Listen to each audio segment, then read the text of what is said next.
Good morning दोस्तों, आज के इंस्टीट्यूट में आपका स्वागत है। आज हम घड़ी का जल प्रतिबिंब के बारे में देखेंगे। घड़ी के जल प्रतिबिंब किस प्रकार से होता है, तो देखिए आज हम पढ़ते हैं जल प्रतिबिंब। जल प्रतिबिंब वो किसका पढ़ना है हमें? घड़ी का।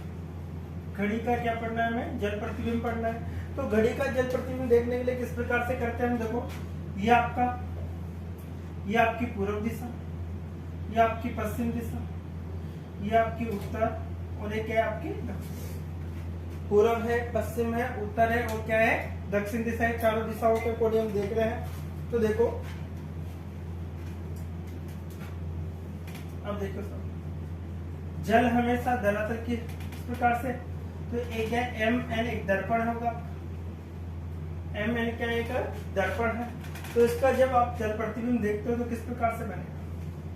ये आपकी पूर्व दिशा, ये आपकी पश्चिम दिशा, ये आपकी कौन सी होती है? उत्तर, और ये कौन सी होती है आपकी दक्षिण दिशा। ये पूर्व दिशा होगी आपकी, पश्चिम है, ये उत्तर है, दक्षिण है।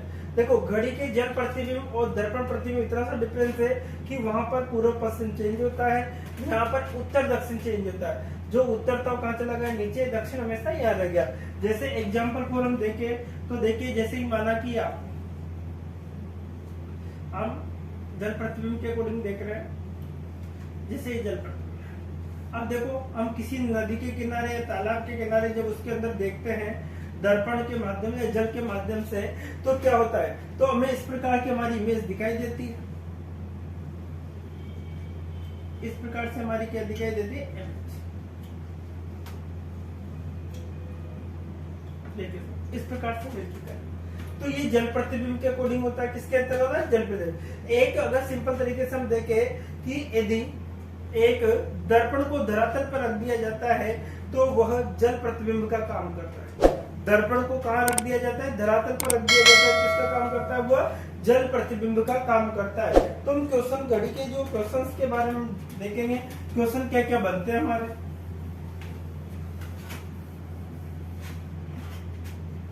देखिए साहब, ये आपकी घड़ी है। इस घड़ी के अंदर यहाँ 12 बज रहे, यहाँ पर 6, यहाँ पर 3 और यहाँ पर कितना?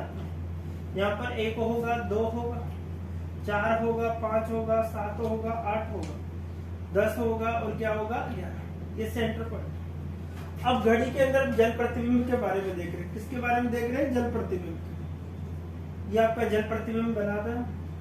एम एन क्या आपका होगा? जल प्रतिबिंब का साइन होगा आपका। ठीक है। अब देखो इमेज किस प्रकार से बनेगी, तो इसकी इमेज हमेशा यहाँ बन, ठीक है। जैसे एग्जाम्पल फॉर इसका, जैसे ये वाली इमेज हमें बनानी है तो किस प्रकार से बनेगी? देखिए आप यहाँ पर 12 बजे, ठीक है। यहाँ पर कितना होगा आपका? 3 होगा, यहाँ पर 9 होगा आपका, ठीक है। इसी प्रकार से यहाँ पर पता चले यहाँ पर कितना होगा? 12, ठीक है। ये नीचे आ जाएगा तो यहाँ पर कितना होगा? 6। यहाँ पर 1 होगा, यहाँ पर 2 होगा, 4 होगा, 5 होगा, 7 होगा, 8 होगा, 10 होगा, यहाँ पे क्या होगा? 11। अब देखो इस प्रकार की इमेज है तो लेफ्ट का क्या हो जाता है? राइट हो जाता है। अब देखो ये वाली इमेज कैसी दिखाई देगी आपको? ऐसी दिखाई देगी, पता ऐसे बन जाएगी, ठीक है। सेम इसी प्रकार से इमेज बनती हुई दिखाई देती है। तो हम सवालों के माध्यम से समझते हैं कि सवाल किस प्रकार से हमारे लिए दे रखा है। देखिए साहब, जैसे कोई क्वेश्चन से लेते हैं, पहली बात तो इम्पोर्टेंट है, नोट डाल के एक बात लिख लीजिए। यदि घड़ी का जल प्रतिबिंब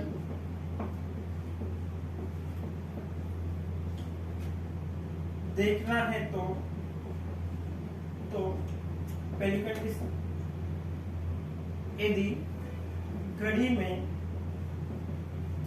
30 मिनट से कम समय है तो जल प्रतिबिंब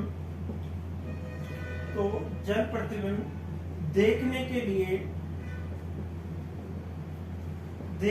लिए 18 30 में से घटा देते हैं।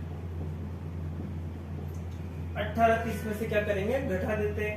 सेकंड कंडीशन, यदि घड़ी में समय 30 मिनट से ज्यादा है तो जल प्रतिबिंब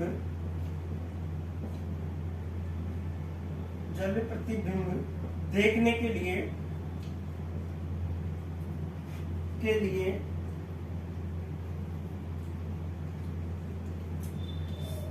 1790 में से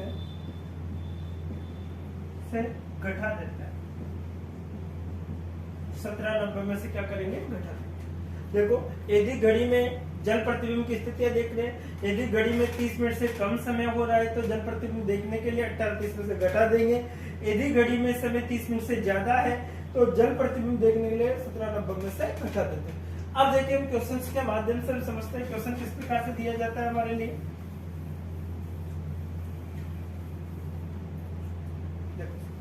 जैसे क्वेश्चन नंबर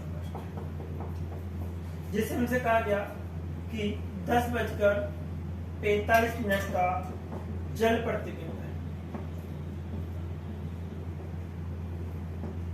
10:45 का क्या है, जल प्रतिबिंब है। तो 10:45 देखो 45 मिनट से क्या हो रहा है, ज्यादा, तो किसमें से घटा देंगे, 1790 में। किसमें से घटा देंगे, 1790 में से। 1790 में से घटा दिया हमने तो कितना बचेगा यहाँ पर 45, यहाँ पर कितना बचेगा 7। आंसर कितना आएगा आपका 7:45। आंसर कितना बनेगा आपका 7:45 मिनट। इसी प्रकार से जैसे और भी क्वेश्चन हम देखते हैं, जैसे हमसे 2:18 का जल प्रतिबिंब है। 2:18 का क्या है, जल प्रतिबिंब है, ये हमें निकालना है। तो 2:18 अब 2:18 किससे छोटा है, 30 से छोटा है, तो किस में से घटाएंगे, 2:18 को हम घटाएंगे 18:30 में से। कितना बचेगा 12। कितना बचेगा यहाँ पर देखिए आप, एक का एक बच गया आपका 6, 16 बचा। अब 16 तो बचते नहीं है, 16 का मतलब 12 के बाद में 1 2 3 4, अर्थात कितने बचते हैं 4। तो आंसर क्या होगा, 4 कितने मिनट, 12 मिनट। तो आपका जल प्रतिबिंब क्या बनेगा, 4:12 मिनट। क्या बनेगा, 4:12 मिनट। और देखिए एक और क्वेश्चन हम कर लेते हैं।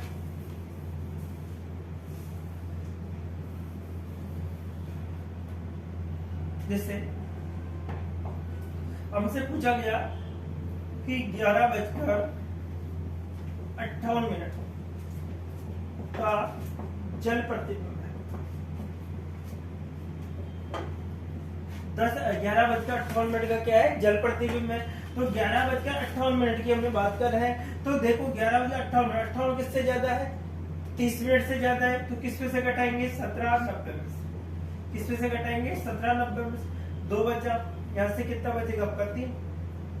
कितना बचेगा आपका 3। देखो असल लिया तो कितना हो गया आपका 10 में से, यहाँ बचा 8 बच पाएगा 3। अब देखो सब यहाँ पर कितना बचेगा आपका, बताइए कितना बचेगा आपका, यहाँ पर बचा 6। कितना बचा 6। तो आंसर क्या होगा 6:32 मिनट। आंसर क्या होगा आपका 6:32 मिनट। और देखिए क्वेश्चन, जैसे हमारे क्वेश्चन आ गया 9:47 मिनट। 9 कितना आ गया 47। किस में से घटाएंगे, 1790 में से। किस में से घटाएंगे, 1790 में। तो 30 मिनट से क्या हो रहा है, ज्यादा हो रहा है। तो हम क्या माइनस कर देंगे, कितना बचेगा आपका 3। यहाँ पर कितना बचा, 8 में से जाएगा तो 4। इधर कितना बचा 9। कितना हो गया आपका, बताइए साहब, कितना बचेगा 8। आंसर कितना होगा, 8:43 मिनट। तो इस प्रकार से आप आसानी से घड़ी का जल प्रतिबिंब कोई सा भी क्वेश्चन आसानी से निकाल सकते हो। तो इसके अंतर्गत जल प्रतिबिंब इतना सा पार्ट होता है। एक आपके आता है दर्पण से संबंधित, जो दर्पण को अलग से पढ़ेंगे। पूरा दर्पण अलग होगा, जल प्रतिबिंब अलग होगा, दोनों को अलग अलग कंडीशन के पूरा डिटेल से पढ़ना है। उसमें अल्फाबेट के बारे में, नंबर के बारे में सारी डिटेल हम नेक्स्ट वीडियो में लेंगे। तो ओके दोस्तों, टेक केयर।